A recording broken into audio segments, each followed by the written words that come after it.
Hello dear friends, this is Sobhit Agarwal. Welcome to your channel. हम पढ़ रहे हैं एल्ट्री ग्रेड पोइट्री और उसी सीरीज़ में आज बहुत ही अच्छी एक पोएम है जो कि लिखी गई है रॉबर्ट फ्रॉस्ट के द्वारा। बर्चेस। बर्चेस जो है ये ब्लैंक वर्स में लिखी गई है। इसका थोड़ा सा बैकग्राउंड समझ लेते हैं। ये ब्लैंक वर्स में लिखी गई है और ये जो फ्रॉस्ट का थर्ड कलेक्शन ऑफ पोएट्री था माउंटेन इंटरवल, उसमें इंक्लूड थी और ये पब्लिश की गई थी 1916 में और इसमें 59 लाइन्स हैं। और ये जो पोएम लिखी गई थी 1913 से 1913 से 14 के बीच में ये लिखी गई थी। और ये सबसे पहले जो अपीयर्ड हुई थी वो हुई थी एटलांटिक मंथली, अगस्त में ये अपीयर्ड हुई थी और इशू 1915 में हुई थी। और मैं बता चुका हूँ माउंटेन इंटरवल में ये पब्लिश्ड हुई थी। और जो इसे ओरिजिनली एक और नाम भी दिया गया है, स्विंगिंग बर्चेस। तो ये थोड़ी सी इसका बैकग्राउंड था। बर्चेस एक नेचुरल पोएट्री है और उसी चीज़ को यहाँ पर रॉबर्ट फ्रॉस्ट जो है इसमें बताते हैं और स्टार्ट करते हैं। बर्चेस रॉबर्ट फ्रॉस्ट के द्वारा। When I see birches bend left to right, जब मैं बर्चेस को देखता हूँ। बर्चेस एक पेड़ होता है, लंबे पेड़ होते हैं ये, और जो इनके तने होते हैं काफ़ी फ्लेक्सिबल होते हैं। तो when I see birches bend to left and right, जब मैं देखता हूँ बर्चेस को सीधा और उल्टा। Across the line of straighter darker trees, इन लाइन्स का मतलब है जहाँ पेड़ की एक डार्क लाइन बनी हुई है, मतलब जहाँ पर दोनों तरफ जो पेड़ है उसकी डार्क लाइन बनी हुई है, पेड़ घने वहाँ पर हैं। I like to think some boy been swinging them, मुझे ऐसा लगा कि शायद जो उन्हें बर्चेस को थोड़ा झुकाया हुआ है, बैंड यहाँ पर किया गया है जो बर्चेस को, तो वो शायद किसी लड़के ने किया है उनके ऊपर झूलकर। But swinging does not bend them down to stay, लेकिन सिर्फ जो स्विंगिंग है वही सिर्फ इसे नहीं झुका सकती। अब वो कह रहे हैं कि क्या कारण हो सकता है इनके झुकने का। आइस स्टॉर्म डू, कि शायद जो ये हुआ है ये आइस स्टॉर्म से हुआ है। शायद यहाँ पर कोई बर्फ़ का तूफान आया होगा या बर्फ़ आई होगी, वहाँ पर बर्फ़ इनके पत्तों पर, टहनियों पर जमा हुई होगी, उसके वजह से शायद ये झुक गया होगा। Often you must have seen them loaded with ice Sunny winter morning, और तुम कई बार इन्हें देख सकते हो, उन बर्चेस पेड़ों को, जब आइस स्टॉर्म आता है कि ये जो लॉडेड हैं, ये जो इसके पत्ते होते हैं वे लॉडेड हैं आइस से। और तुम उसे देख सकते हो सनी विंटर मॉर्निंग में कि जो उसके पत्ते हैं, जो बर्चेस है वो लॉडेड है आइस से। आफ्टर रेन, तुम बारिश के बाद भी इस चीज़ को देख सकते हो, जब बारिश हुई हो उसके बाद ये बर्फ़ से ढके हुए हों, मतलब बारिश हुई हो बर्फ़ की। They click upon themselves as breeze rises, और जैसे ही हवा चलती है वो चटकते हैं। क्लिक अपॉन का मतलब है यहाँ पर चटकना, और जैसे ही हवा चलती है वो चटकते हैं। टर्न मैनी कलर्ड, और वो अलग अलग रंगों में होते हैं क्योंकि उस पर थोड़ी धूप भी पड़ती है। धूप पड़ने के कारण उसमें इंद्रधनुष की तरह का रंग भी क्रिएट होता है। As stir crack crazes their enamel होता है ग्लासी परत, जो वो कहते हैं जो उसमें क्रैक पड़ते हैं और उसकी जो परत है जो ग्लासी हो गई है, जैसे कि कांच जैसी जो परत हो गई है उसके पत्तों की। Soon the sun warmth make them shed crystal shell, और जल्द ही जब सूरज जो गर्म होगा तो क्या होगा, जो वो क्रिस्टल शेल का मतलब है यहाँ पर जो बर्फ़ की परत है वो धुल जाएगी, वो धीरे धीरे करके क्या हो जाएगा, पिघल जाएगा। एंड शैटरिंग होता है कि बिखर जाना, और चारों तरफ वो जो बर्फ़ है बिखर जाएगी। किस तरह बिखर जाएगी, जैसे कि एवलांच आया हो, जैसे कि बर्फ़ का तूफान आने के बाद बर्फ़ बिखर जाती है, इसी तरीके से वहाँ पर जो बर्फ़ है वो बिखर जाएगी। Such heap of broken glass to sweep away, और वो हवा बर्फ़ को इस तरीके से बहाकर ले जाएगी जिस तरीके से टूटे हुए कांच के जो टुकड़े होते हैं, गिलास के जो टुकड़े होते हैं कांच के, वो हवा उसे अपने साथ बहाकर ले जाती है इस तरीके से। You would think inner doom of haven had fallen, और ये दृश्य ऐसा होगा जैसे कि हेवन जो होता है उसकी डोम क्या है, ऊपरी छत, उसकी ऊपरी छत जो है वो गिर गई हो। They are dragged withered bracken by Lord.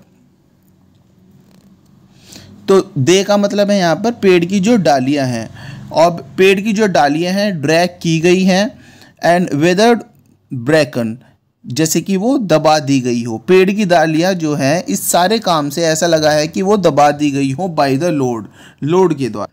Load कैसा, उस पर बर्फ हुई है, पेड़ की जो डालियां हैं उस पर बर्फ थी काफ़ी लंबे समय से, और फिर उसके लोड से वो दब गई हैं, शायद इसी वजह से वो क्या हो गई हैं, बैंड हो गई हैं। दे सीम नॉट टू ब्रेक तो वंस दे आर बोर्ड, हालांकि वो झुक गई हैं, बोर्ड का मतलब है झुक जाना, हालांकि उसकी जो टहनियाँ हैं बर्चीज पेड़ की वो झुक गई हैं, लेकिन वो इतनी फ्लेक्सिबल हैं वो टूटेगी नहीं। So low for long they never right themselves, और काफ़ी लंबे समय तक वो झुकी हुई रही हैं, इसलिए वो आप सीधा रखने को अपने आप को प्रयास नहीं करेगी। You may see their trunk arching in the woods, तुम उन्हें देख सकते हो जंगलों में झुके हुए, ईयर आफ्टर वर्ड्स काफ़ी सालों बाद तक भी। और ये दृश्य को एक इन्होंने एक मेटाफर का यूज किया है, कैसा, trailing there leaves on ground, और वो अपने जो पत्ते हैं वो धरती तक झुका दिए जाते हैं। जो बर्चिस पेड़ है उसके जो पत्ते हैं वो नीचे तक झुक गए हैं, क्योंकि उसकी डालियाँ भी बर्फ़ के प्रेशर से झुक गई हैं। किस तरीके से झुक गई हैं, जैसे कोई लड़की है, उसने अभी अपना सिर धोया हो और वो अपना घुटनों के बल बैठी हो, अपने नीज हैंड को रखते हुए, थ्रो देयर हेयर्स, और अपने बाहर अपने जो सिर के बाल हैं वो आगे की तरफ उसने डाल रखे हों, before them over heads dry the sun, ताकि वो सूरज में अपने बालों को सुखा सके। इसी तरीके से जो बर्चिस के जो पत्ते हैं वो आगे की तरफ पड़े हुए हैं झुककर। But I was going to say when truth broke in, लेकिन मैं तुम्हें कह रहा था और मैं सच बता रहा हूँ। इन लाइन्स का अर्थ है मैं सच बता रहा हूँ, विद ऑल और matter of fact about the ice storm, ये कोई फैक्ट भी हो सकता है कि आइस स्टॉर्म ने ये किया हुआ हो। I should prefer to have some boy bend them, लेकिन मेरा तो यही मानना है कि शायद ये आइस स्टॉर्म ने ये पत्ते नहीं झुकाए हैं, ये किसी लड़के ने ही झुकाए हैं, जो कि वो शुरू में जिक्र कर रहे थे कि लड़के ने ही, वो किसी लड़के ने ही झुकाए हैं। He went out into fetch the cow, अब वो शायद गांव के परिवेश का कोई व्यक्ति है, कोई लड़का है जो गायों को अपनी चराने के लिए ले गया है। And some boy too far from learn baseball, और शायद वो गांव का ऐसा व्यक्ति जो बेसबॉल नहीं सीख सकता था, तो शायद उसने यही अपना खेल पाया कि बर्चिस के पेड़ों पर झूलना और उन्हें झुका देना। Whose only play was he found himself, उसने सिर्फ यही खेल पाया, क्योंकि गाँव का व्यक्ति है, बेसबॉल वो कहाँ खेलेगा, उसने यही खेल पाया जो बर्चिस के साथ। समर और विंटर कुड प्ले अलोन, चाहे समर हो चाहे विंटर हो, वो अकेला बर्चिस के पेड़ों के साथ खेलता है। And one by one he subdued his father tree, अब यहाँ पर कह रहे हैं कि जो ये पेड़ों का नाम लिया गया है बर्चिस को, ये फादर के उनके पेड़ हैं, और वो एक के साथ एक करके वो जो पेड़ होते हैं उन्हें जीतता जाता है, उन्हें झुकाता रहता है। By riding them down over and over again, और वो उनके ऊपर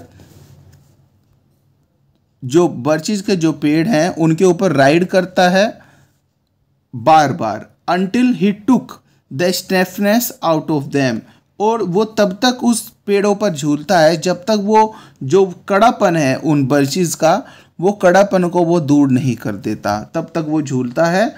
not one but hung limp, not one was left, और हंग लिम्प का मतलब है सीधा खड़ा, कि वो किसी को भी अब सीधा खड़ा नहीं रहने दिया उसने पेड़ को। नॉट वन वाज लेफ्ट, कोई भी ऐसा नहीं रहा जिसे उसने ना झुकाया हो। फॉर हिम टू कॉन्कर, कि जिस पेड़ को उसने ना जीता हो, उसने सारे पेड़ों पर अच्छे से सभी को जीता है और सभी पेड़ों की जो स्टिफनेस है वो दूर कर दी है। He learn all there was to learn about not launching out too soon and not carrying the tree away clear the ground. और अब इन लाइन्स में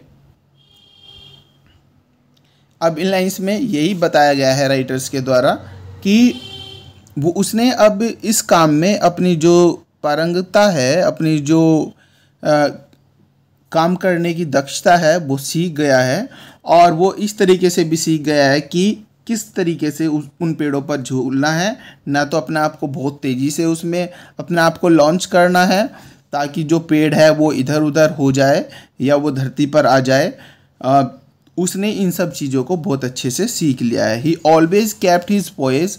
पोइज होता है कि उसने अपना बैलेंस बनाना सीख लिया है। टू द टॉप ब्रांचेस, जब पेड़ की वो टॉप पर पहुंचता है, उस पेड़ की टॉप पर पहुंचते हुए उसने अपना बैलेंस बनाना सीख लिया है। क्लाइंब केयरफुली, और बहुत ही ज़्यादा केयरफुली वो क्लाइंब करता है ताकि उसे किसी तरह की चोट भी ना हो। और किस तरह वो क्लाइंब करता है? With the same pain you use to fill a cup up to the brim even above the brim. अब इन लाइन्स का मतलब है कि जिस तरह कोई व्यक्ति किसी कप को किसी चीज़ से भर रहा है, पानी से या कॉफ़ी से, किसी भी चीज़ से वो भर रहा है और ऊपर तक उसे भरना है, लेकिन वो इतना केयरफुल रहे कि वो उस कप से बाहर ना निकले वो लिक्विड जो है। तो इतना ही केयरफुल वो भी रहा है, वो भी रहता है इतना ही केयरफुल जब वो बर्चीज़ के साथ खेलता है। Then he flung outward feet first swish, और वो अपने आप को ऊपर की तरफ जंप करता है, अपने पैरों को पहले पैरों का यूज़ करता है, फिर स्विस करता है वो, और kicking his way down the air the ground, और हवा से बात करते हुए अपने जो किक है उसे फिर धरती पर ले आता है। So was I once myself a swinger of birches, so I dream of going back to be. अब राइटर भी अपने आप को कहता है कि मैं भी कभी रहा था, कि मैंने भी कभी बर्चेज के पेड़ों के साथ खेला है। So I dream of going back to be, मैं फिर से वही सपना देखता हूँ, मैं फिर से इसी तरीके से पेड़ों, जिस तरह वो लड़का पेड़ों पर बर्चेज पर खेलता है, मैं भी ऐसे ही खेलना चाहता हूँ। It's when I am very of consideration, क्योंकि अब वो शहर की दुनिया में है और शहर की दुनिया जो है वो कंसिडरेशन से भरी हुई है, चिंताओं से भरी हुई है। Life is too much like pathless wood, और जो जीवन है वो बिना किसी रास्ते के एक ऐसा जंगल बन गया है जिसमें कि रास्ता ना हो। उसका जीवन ऐसा बन गया है। इससे बचने के लिए अब वो ऐसी जगह जाना चाहता है जैसे कि बर्चेज पर खेलना। When your face burns, tickle the cobwebs, और अब ऐसी परिस्थितियाँ आ गई हैं कि जब तुम अपना फेस को जला लेते हो, एंड टिकल विद द कोवेब्स, और मकड़ी के जाल में जैसे कोई फंस जाता है, इसी तरीके से वो सांसारिक जीवन में फंस गया है, सांसारिक परेशानियों में फंस गया है।